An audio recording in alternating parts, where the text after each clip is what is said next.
There's a quiet kind of liberation that arises, not when you gain control, but when you release the need for it. Think about how often we grip tightly to outcomes, worrying about what might collapse tomorrow, trying to predict every twist of the path ahead. But the truth is, most of what we fear never comes to pass, and in the process, we sacrifice today's peace for a future that hasn't even arrived. Worry is like trying to carry an invisible weight. It exhausts you without ever moving you forward. It traps you in imagined futures and pulls your attention away from the strength, calm and clarity you already hold inside. But something shifts when you choose to let go, when you stop resisting the flow of life and begin to move with it instead. You create space, and in that space, life begins to meet you with unexpected grace, not because you forced it, but because you stopped standing in its way. In this video, we'll explore 7 timeless lessons from Buddhist philosophy, teachings that gently guide us away from the chaos of overthinking and back into the stillness of the present moment. These aren't quick fixes or empty mantras. They are truths that, when practiced, can help you step out of fear and into a deeper sense of freedom that's always been waiting within you. Lesson 1. Fear is a seed, and what you plant, you nourish. In Buddhist philosophy, your mind isn't just a passive observer of life. It's the soil from which your entire reality grows.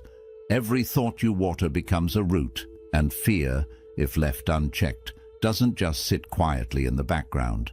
It multiplies, it wraps itself around your decisions, colors your relationships, and clouds your sense of self. Fear isn't just a feeling. It's a filter, a distorted lens that makes the world look more hostile, more uncertain than it actually is. The danger? When you begin to fear something deeply, you start living as if it's already happening. You breathe life into the very thing you're trying to avoid. Picture this. You're afraid of being let go from your job. That fear shows up in small ways. Hesitation in your voice, second-guessing your ideas, playing it safe when boldness is needed. And over time, that hesitation sends signals to your team, to your boss, even to yourself, that something's off. Ironically, fear pulls you closer to the very thing you hope to escape. It happens in relationships too.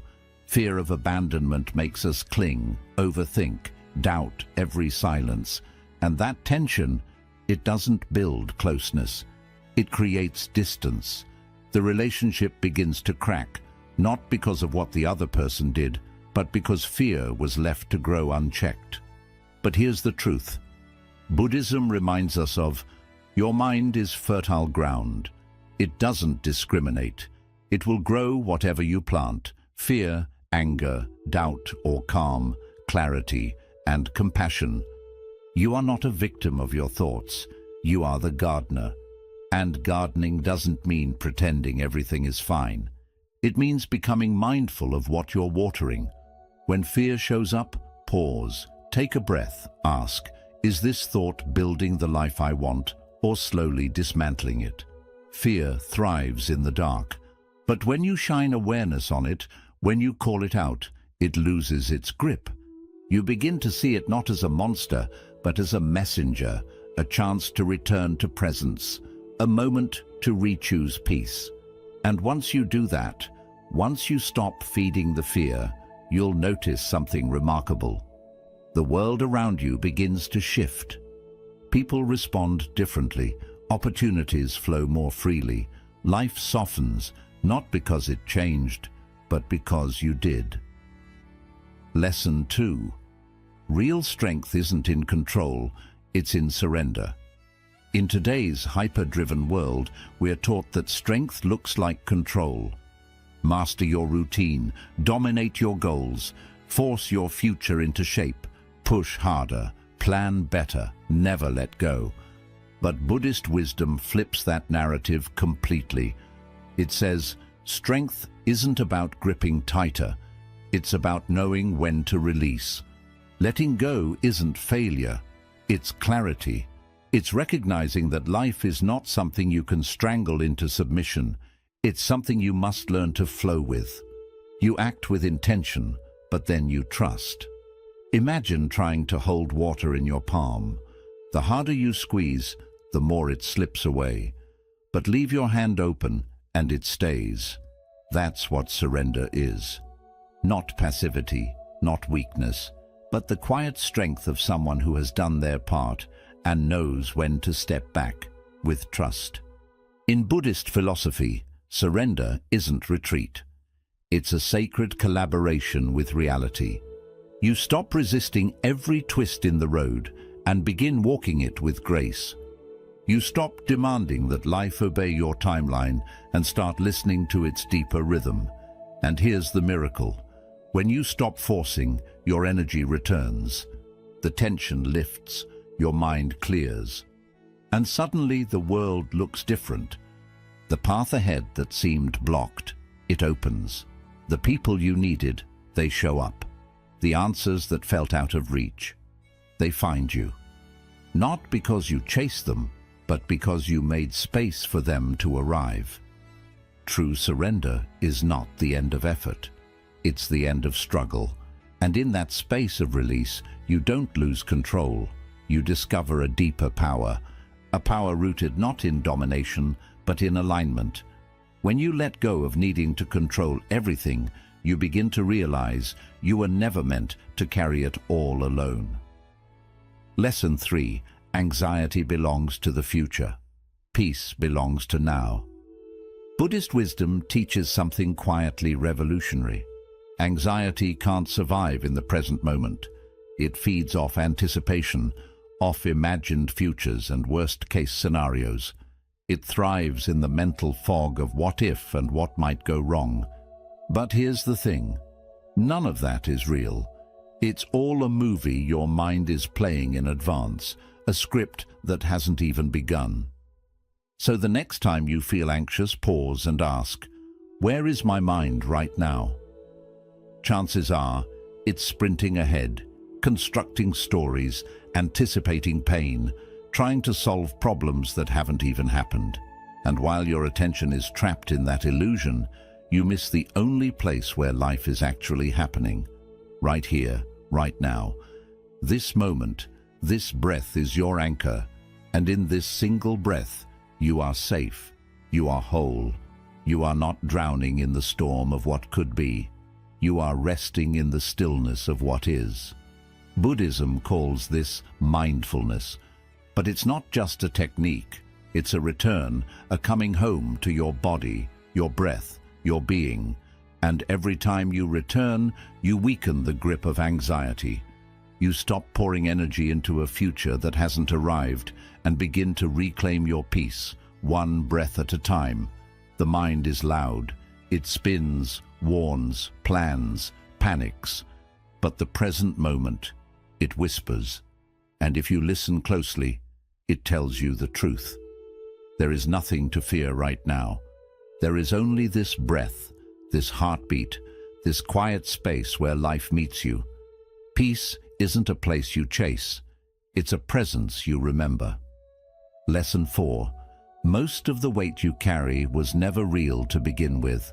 So much of the heaviness we feel isn't from life itself. It's from the stories we tell ourselves about what might happen. Buddhist wisdom gently reminds us, our deepest anxieties rarely come from reality. They come from imagination. We become authors of endless tragedies that never take place. Sleepless nights worrying about conversations that go better than expected. Stomach knots over future disasters that never arrive. We carry these imagined fears like stones in a backpack. Heavy, invisible, and entirely optional. Why does this happen? Because the human mind is brilliant at storytelling. It's like a novelist who refuses to take a day off. It scripts scene after scene of what could go wrong, failures, betrayals, endings. And while these stories live only in our heads, our bodies begin to react as if they're already happening. We start defending ourselves from threats that don't exist. We act tense. We close off. We brace for storms that may never come. But here's what Buddhism teaches with such clarity. Just because a thought appears doesn't mean it's the truth. The mind can imagine anything. It doesn't mean you need to live inside every script it writes. Think back. How many times have you feared a situation only to realize it wasn't nearly as bad as your mind predicted? How often has the thing you dreaded passed quietly, or never happened at all? Worry distorts reality. It pulls distant fears so close that we start reacting to shadows, not facts. And in doing so, we miss what's actually here. This peaceful breath, this simple moment. So the next time you feel yourself spiraling, pause. Take one conscious breath and gently ask, is this happening right now? Or is it just a thought? That one question can return you to the present.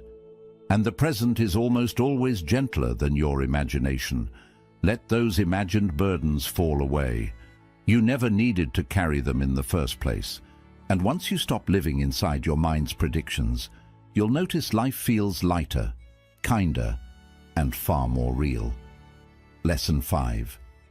Letting go of control is how you begin to trust. There's a humbling but liberating truth at the heart of Buddhist wisdom. You can't surrender to life while clinging tightly to the illusion of control. You can't hold the steering wheel and still trust the road will carry you. Control and faith move in opposite directions. The more tightly you grip control, the further you drift from trust. And the more you lean into trust, the more you're asked to let go. Trying to micromanage every detail of your life, every outcome, every emotion, every person, is like quietly telling the universe, I don't trust you. It's a subtle form of fear, a fear that without your constant effort, things will collapse. But the question is, has all that control ever brought you real peace, or has it just left you exhausted? Often, the more we try to hold everything together, the more we feel like we're falling apart inside. We confuse hypervigilance with strength, when really it's often anxiety in disguise. Control creates a false sense of safety, but it comes at a cost. Constant tension, fatigue, and a mind that never rests. Faith, in contrast, is not weakness. It's not blind surrender. It's an inner knowing that says, I've done my part. Now I allow life to do the rest. It's powerful because it frees you from the trap of obsessing over every detail. It lets you act with clarity, but without being attached to how things must unfold. Faith creates room for mystery, for timing and outcomes beyond what your plans could ever predict. Buddhism teaches us to release this attachment, not by withdrawing from life, but by participating with presence and humility. You plant your seeds, you show up, you nurture your effort, but you don't dig up the roots every day to check if they're growing. Some things take time, some answers arrive only in silence. Some outcomes are better left to the quiet intelligence of life itself. So ask yourself, are you gripping so tightly that you've forgotten how to breathe? Are you trying so hard to force a future that you've stopped believing in the wisdom of the unfolding? Letting go isn't defeat. It's an act of courage. It's choosing to meet life halfway, doing your part, then stepping back in peace. Because that's where real strength lives, not in control, but in trust. And that trust is where peace begins. Lesson 6. Growth begins where the grip ends. Lesson 6. Letting go isn't the end of caring. It's the beginning of growing. Worry has a subtle way of closing in around you. It doesn't slam the door all at once. It creeps in slowly. One overly cautious decision here. One moment of overthinking there. Before you realize it, your world has gotten smaller. You start labeling fear as being careful. You shrink your voice to avoid judgment. You dim your dreams so they don't seem too risky. But here's the quiet truth. Worry doesn't protect. It limits. It places invisible fences around your potential and convinces you they're for your own good. It's like walking through life with your shoulders constantly hunched, always expecting something to go wrong, always bracing. And in that tension, you stop growing, you stop reaching, you stop being fully alive. But when you begin to let go, something beautiful happens. You stop trying to control every ripple and start paying attention to what's actually yours. Your breath, your response, your presence, your kindness.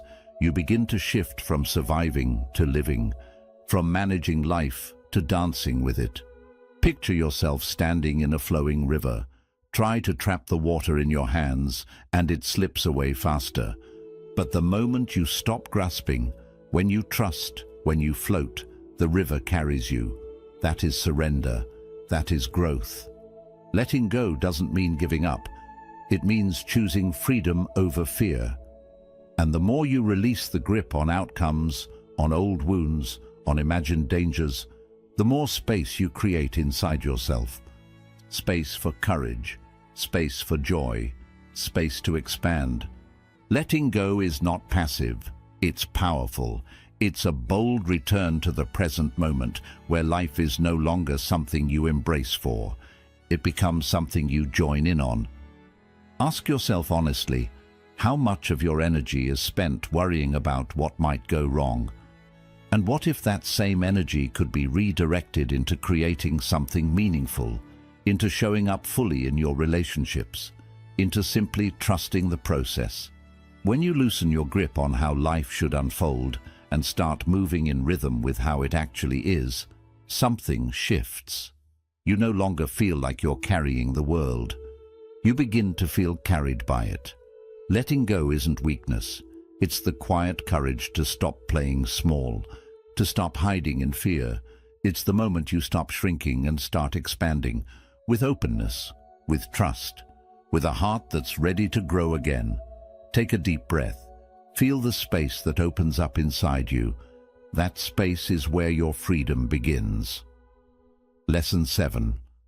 Life begins to flow. Not when you control it, but when you stop trying to. One of the most overlooked teachings in Buddhist philosophy is also one of its most liberating. Life doesn't need your constant interference to work. In fact, the more we try to control each detail, each outcome, each emotion, each response, the more we create resistance. The more we grip, the more chaos we accidentally invite. But when you learn to step back, not from apathy but from trust, something extraordinary begins to unfold. Life starts moving with a rhythm far wiser than any plan you could construct. Decisions become clearer, paths open. The right people and timing begin to arrive, not through force, but through alignment. Yet this idea feels deeply unsettling for many of us. We've been conditioned to believe that control equals safety, that if we don't double-check, overanalyze, and micromanage, everything will fall apart. And so we interfere. We hover, we push, we stress. We try to force conversations, chase outcomes, and speed up what isn't ready. But in doing so, we drain our energy and disturb the very peace we're longing to find. Buddhist wisdom offers a different way, a gentler, wiser path of non-interference. Not as a withdrawal from life, but as an act of deep trust. Just as water finds its path through the rocks, life finds its flow when we stop damming it with fear. The more we meddle, the more we stir up mud. But when we step back, clarity returns. Think of all the times you tried to force something into place, a relationship, a job, a decision, only to watch it collapse under pressure. Then remember those rare moments when you finally surrendered, when you breathed, released your grip, and let life be. And things began to align, almost magically. That wasn't coincidence. That was space. Your worry, your control, your constant mental rehearsal, These are like stones thrown into a clear stream. They disturb the current. But when you stop interfering, the water becomes still again. Life becomes smooth. Control may seem like power, but it's often fear in disguise.